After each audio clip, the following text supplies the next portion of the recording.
जोहार हज़ारीबाग। मैं फैज़ अनवर, आप देख रहे हैं एचबी लाइव। लॉकडाउन में जब सारी बसें बंद हो गई तो बस मालिक, ड्राइवर्स और खलासी सब परेशान हैं। आइए जानते हैं झारखंड स्टेट बस सर्विस के जो महासेक्रेटरी हैं, बस ओनर्स एसोसिएशन के जो महासेक्रेटरी हैं, उनसे जानते हैं। प्रदीप कुमार जी हैं मेरे साथ। आइए जानते हैं क्या हाल है लोगों का और क्या इन्हें उम्मीद है कि खुलेगी तो क्या होगा, और भी सारी चीज़ें हैं बस के बारे में, आप बताइए। मैं झारखंड प्रदेश बस ऑनर एसोसिएशन का जनरल सेक्रेटरी हूं। मेरा नाम प्रदीप कुमार है। मैं हजारीबाग रहता हूं। पिछले साल भी हम लोगों के लॉकडाउन में हमारी झारखंड प्रदेश की करीब 10,000 बसें खड़ी हो गई थी, और इस बार भी हमारी बसें अभी तक खड़ी हैं। और 10,000 बसों में लगभग 50 से 60,000 50 to 60,000 स्टाफ और उसके कर्मी जो है सो बेरोजगार हो गए हैं और भूखों मर रहे हैं। सरकार तो गाड़ियां बंद जरूर कर दी है, लेकिन हवाई जहाज बंद नहीं हुई, रेल बंद नहीं हुई। लेकिन पता नहीं हमारी बसों से कितना ये है, जबकि बस में नियम है, मोटर व्हीकल रूल में नियम है कि जब बस खड़ी होती है तो उसका टैक्स नहीं लेना चाहिए। पिछले बार तो सरकार हम लोगों को टैक्स माफ़ जरूर की, लेकिन वो हर जिला में बढ़िया से उसका लागू नहीं किया गया। उस पर टैक्स माफ़ी हुआ, लेकिन उस पर टैक्स पर उस फाइन जोड़ा गया। और यदि हमारा 20,000 रुपया टैक्स माफ हुआ है तो 40,000 का फाइन लगा हुआ है। तो अभी तक सरकार जो है उसको कुछ नहीं की है। हम लोग अभी सरकार से फिर मांग किए हैं, राज्य स्तर से हमारे अध्यक्ष और हम लोगों ने भी लिख के दिया है। अभी तक सरकार इस पर एकदम कोई सुनवाई नहीं की है, और हम लोग की बसें बंद हैं। हम लोग लाचार हैं। टैक्स हम लोग का जारी है, टैक्स देना ही है, और टैक्स हम लोग दे नहीं पा रहे हैं। तो एक चीज़ और मैं जानना चाह रहा हूँ कि पिछली बार जो बंद हुई थी और इस बार जो बंद हुई है, दोनों में क्या डिफरेंस है? क्या कस्टमर्स जो मतलब जो टर्निंग हुआ था, जो बिजनेस हुआ था पिछली बार में और इस बार में, क्या फ़र्क पड़ा है? खोल दें इसको। बिजनेस में असर तो, बिजनेस तो हमारा ख़त्म हो गया है। ट्रांसपोर्ट व्यवसाय हमारी ख़त्म हो गई है, और ट्रक भी, बस तो हमारा पूरा समाप्त हो गया है। चूँकि बस में हम लोगों को काफ़ी ज़्यादा इंश्योरेंस की पैसा लगते हैं। चूँकि 50 सीट 60 सीट में गाड़ियाँ पास रहती है, तो प्रत्येक पैसेंजर का हमको देना पड़ता है, उसका किस्त देना पड़ता है हर साल, जो कि 1-1 लाख रुपया साल का एक गाड़ी का किस्त आता है। तो वो मेरा चालू है, वो तो बंद नहीं हुआ। टैक्स भी मेरा चालू है। हमारा प्रीमियम जो है मैंने बैंक का, वो भी देना है। और सरकार हम लोगों को कोई सुविधा दे नहीं रही है, न टैक्स हमारी माफ़ कर रही है, न हमारे ट्रांसपोर्ट विभाग के द्वारा किसी इंश्योरेंस कंपनी या बैंकों को ये लिख के नहीं दिया जा रहा कि इनकी गाड़ी जो है सो अप्रचलित है, नहीं चल रही है, तो इनका जो है सो उसमें टैक्स से नहीं, इंश्योरेंस में बढ़ोतरी किया जाए। साथ ही प्रीमियम जो है सो इनका जो हमारा किस्त है, मासिक किस्त बैंक का, उसमें बढ़ाया जाए, मोनिटोरियम जिसको कहते हैं, वो दिया जाए। लेकिन अभी तक नहीं दिया गया है।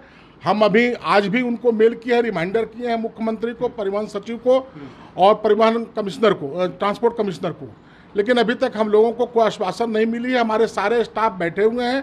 पूरे झारखंड राज्य में 60 से 70 हज़ार स्टाफ जो है सो भूखमरी के कगार पर है। कितने तो मर भी गए होंगे, ये मुझे मालूम है भी। मतलब अब चलेगा जब गाड़ियाँ चलेगी। और सरकार से मेरा अनुरोध है कि हमारी मांग को जल्दी पूरा करे, टैक्स को माफ़ करे, बस को चालू करे। बस को बंद कर देने से एक ये तो बात हुई आपकी जो परेशानी है लॉकडाउन में। कुछ जनता का सवाल था पिछली मतलब जो जनता का सवाल था कि आप लोग अगर पेट्रोल डीजल का दाम बढ़ता है तो भाड़ा बहुत ज़्यादा बढ़ा देते हैं, और कौन डिसाइड करता है कि इतना ज़्यादा भाड़ा बढ़ेगा? जब कम होता है तो कम नहीं करते। ये जनता का एक सवाल था। और दूसरी जो कुछ खलासी हैं जो व्यवहार सही से नहीं करते हैं, उस पर आप लोग क्या करते हैं? बस झूठ बोलती है कि रामगढ़ तक ले जाएंगे, रांची तक ले जाएंगे, रामगढ़ ले जाके छोड़ देते हैं। इन सब चीज़ों का जो है पब्लिक सवाल करते रहती है कि आप पूछिए जाके उनसे, इन पे क्या? देखिए, ऐसा है ना कि डीजल का सरकार के द्वारा जो टैक्स हम लोगों का भाड़ा जो निर्धारण किया गया था, वो तब किया गया था जब डीजल का रेट 55 और 60 रुपये लीटर था। आज के दिन में डीजल का रेट 92 रुपये लीटर है। तो अब ऐसे परिस्थिति में बताइए कि 92 रुपये लीटर है, और गाड़ी भाड़ा फिक्स किया गया था 50 से 60 रुपये लीटर के टाइम में। तो अभी भी हम लोग भाड़ा वही ले रहे हैं। कुछ उसमें हम लोग 19-20 करके सरचार्ज लेके ही लेते हैं, लेकिन फिर भी हम लोग को उसमें गाड़ी चलाने में कोई लाभ नहीं हो रही है। किसी तरह से हम लोग पब्लिक का माने सर्विस दे रहे हैं।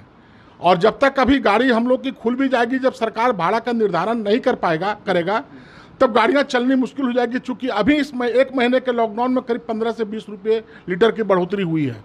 और जहां तक प्रश्न उठता है कि आप बताएं कि हमारे पैसेंजर के साथ दुर्व्यवहार होता है, तो ऐसा हम लोग को जानकारी यदि दे तो हम लोग जरूर उन स्टाफ पर कार्रवाई करेंगे, और जानकारी होने पर करते ही हैं। लेकिन हम लोग को ऐसा कभी नहीं रहता है कि पैसेंजर के साथ गलत व्यवहार किया जाए। हम लोग के लिए पैसेंजर एक लक्ष्मी है और उसको हम लोग आदर करते हैं, और उसकी सुविधा के लिए हम लोग सारा कुछ प्रदान करते हैं। और बहुत सारे जो एजेंट होते हैं जो पैसेंजर लाते हैं, उनकी लाइफ अभी क्या चल रही है? क्योंकि उनका एक सोर्स था आपके बस, वो बस चलाते थे, पैसेंजर ढूंढ के लाते थे, खलासी हो गए, ड्राइवर हो गए, इनकी लाइफ क्या आप लोग सपोर्ट कर रहे हैं? किस तरह सपोर्ट कर रहे हैं? नहीं, इनको हम लोग सपोर्ट क्यों करेंगे? इन लोग का है कि माने झारखंड गवर्नमेंट के द्वारा चाहे पर मोटर रूल्स में ये प्रावधान है, 101 या 103 में प्रावधान है कि बस में जो टिकट एजेंट काटते हैं उनको लाइसेंस मिलनी चाहिए। तो सबसे पहले तो बिना लाइसेंस के ही मैक्सिमम एजेंट लोग होते हैं, और कुछ जगह पर एजेंट लोग को जिसे बस मालिक के द्वारा मजबूरी होता है रखना, क्योंकि वो लोग जो है सो वहाँ पर अपना वर्चस्व बना के रखे रहते हैं बड़े बड़े स्टैंडों में। तो उसमें जब जो सेल होता है उस सेल के अंदर जो है सो 10% उनको कमीशन मिलता है, और हम लोग का वो एम्प्लॉय नहीं होते हैं, हम लोग उनको बहाल नहीं करते हैं या मेरे अधीन वो नहीं रहते हैं। वो लोग अपना हैं, पैसेंजर लाते हैं यदि तो उनको कमीशन दिया जाएगा, नहीं लाएंगे तो नहीं देंगे। और जाते जाते आप अगर कुछ चाहते हैं पब्लिक से बात करना या बोलना, बात पहुंचाना, आपका क्या है? आगे क्या होगा अगर लॉकडाउन बढ़ गया तो? पब्लिक से है कि देखिए, जहां तक अभी आप बोले भाड़े के बात बता रहे हैं, अभी बताइए कि महंगाई कहां तक चली गई है। आज चावल का दाम, दाल का दाम, सब्जी का दाम, तेल का दाम, डीजल का दाम, लेकिन आज तक कोई पब्लिक ये नहीं सरकार को हल्ला करती कि डीजल का दाम बढ़ गया है। पेट्रोल तो आप भी यूज करते हैं, कहाँ कोई पब्लिक जल्द हल्ला करती है? और आज यदि भाड़ा में 10 रुपया भी बढ़ा दिया जाएगा तो पब्लिक हल्ला करती है, जबकि हम लोग नहीं बढ़ाते हैं। हम लोग खुद नहीं चाहते हैं कि पैसेंजर को कोई तकलीफ हो, उनको हम लोग जितना सुविधा देना चाहते हैं और देते हैं। हम लोग की कभी मंशा नहीं रहती कि हम उनको हरास किया जाए। तो देखिए, हमारे साथ थे झारखंड बस एसोसिएशन के general secretary, owners association general secretary, और उन्होंने बताया किस तरह से इस लॉकडाउन में इनकी बसों को नुकसान हुआ है। सोचिए, टैक्स भी देना पड़ रहा है और ये सरकार से बस को स्टार्ट करने में हम लोग को बस को भी यदि हम लोग को खोल दिया जाएगा बस भी, तो बस को स्टार्ट करने में एक बस में करीब 50,000 रुपये के खर्च आएगी। किसी में बैटरी नहीं है, किसी में टायर नहीं है, किसी की चोरी हो गई, किसी को कुछ हो गई, कोई गाड़ी आग लग गई, कोई कुछ हो गया, खड़ा बहुत तरह की परेशानियां हम लोग को हुई है। तो इन सब चीज़ों को झेलते हुए अगर फिर से सर्विसेज शुरू होती है तो बहुत सारी परेशानियां झेलनी पड़ेगी। फिर से बस वालों को ट्रैक पे आने पे काफ़ी टाइम लग सकता है। बहुत बहुत धन्यवाद। मैं फैज़ अनवर, एचबी लाइव से।